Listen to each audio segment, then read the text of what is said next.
All right, Fantasia Fest, film number 9. As you can see, Kaylee isn't here because she doesn't usually care for action. I showed her the trailer. She was like, nah, I'm good. So, let's talk about Holy Night Demon Hunters starring the awesome Don Lee, who most people know from Train to Busan. I also know him from tons of other things, but he's even in a Marvel movie, The Eternals. Regardless, so there's this trio of demon hunters. Don Lee's character plays the fighter of the group. He comes in with like his supercharged magical fists and beats the shit out of demons.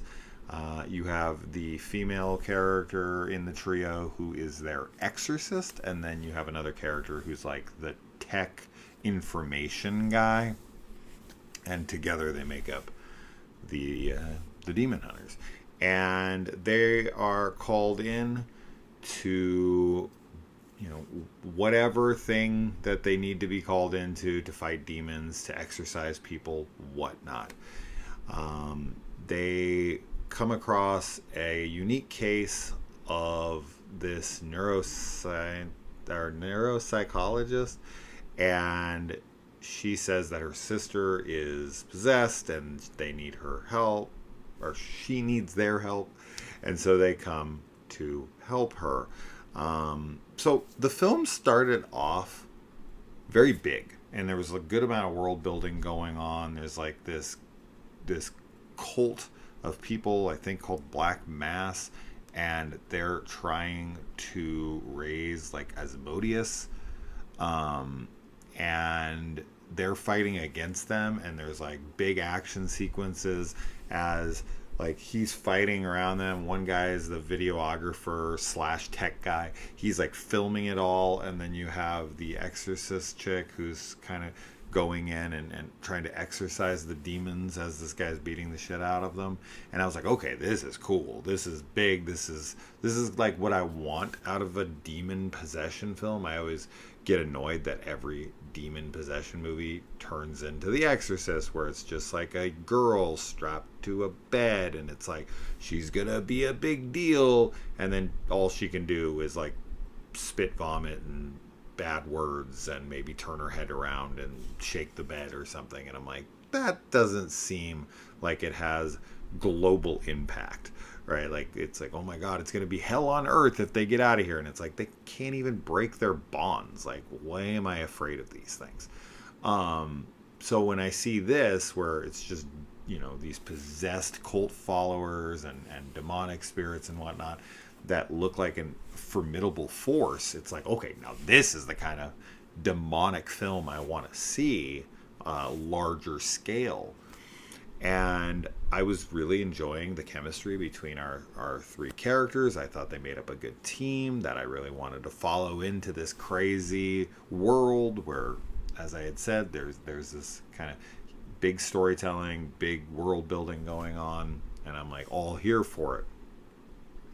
Then, unfortunately, and this isn't like a bad review of the movie, I did like the film, but regardless, unfortunately, it does kind of turn into the film that I just mentioned, where we make it a little more small scale and intimate, and we're dealing with that exorcism, and then randomly our main character will go off and punch a bunch of people who are like trying to come in, or they go to a location and he beats people up there. So the action still stays fairly consistent. We do take time away from it, which is fine. I don't care about that.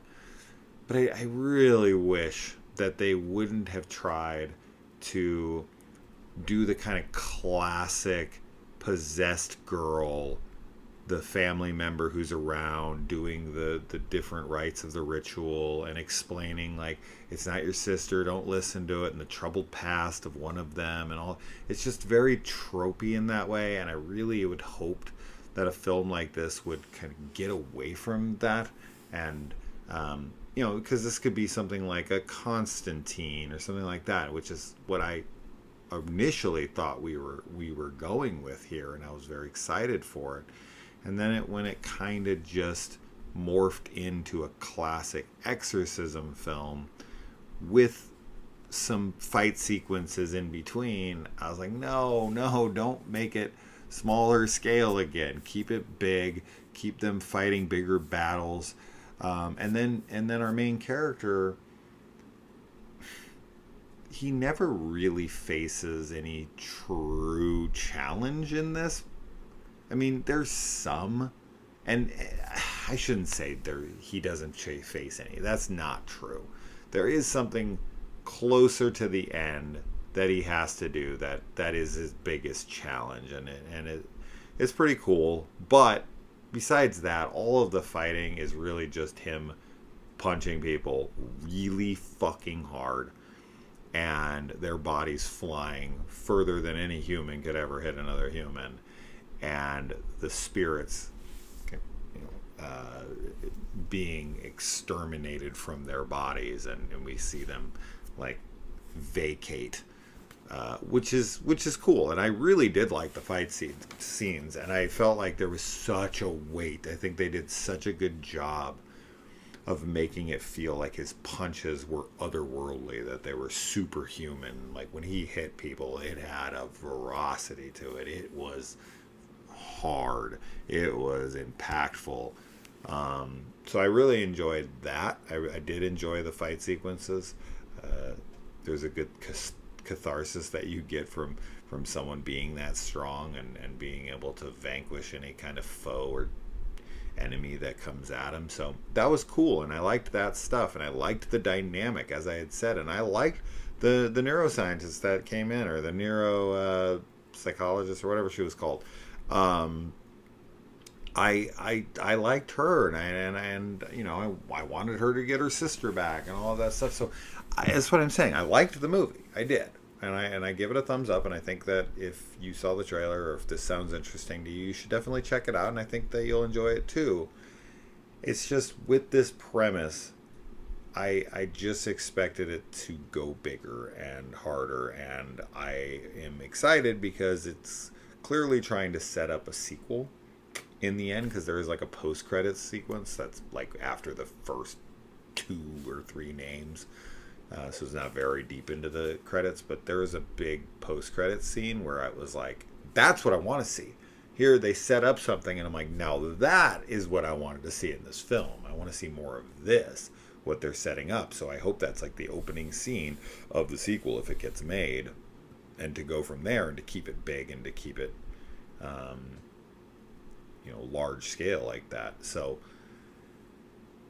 overall, I think it's a good setup film.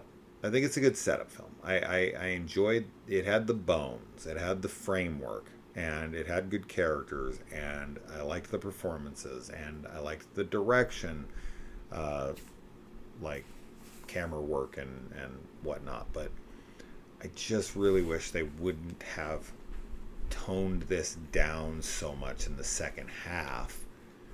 But anyway, I don't want to keep repeating myself. It was just a bummer. It was a bummer, but it's got a pretty cool story as far as these movies go. It's not anything you haven't seen before. I've definitely seen films like this, whether it's vampires or demons. Like, you kind of got the misfit group who, you got some cute humor in here where they're trying to act like they're professionals, but they're not really professional. So you got that going for it. It's fun. It's got some funny moments. It's got some good action moments. It's got some good drama moments. It's good. It's good.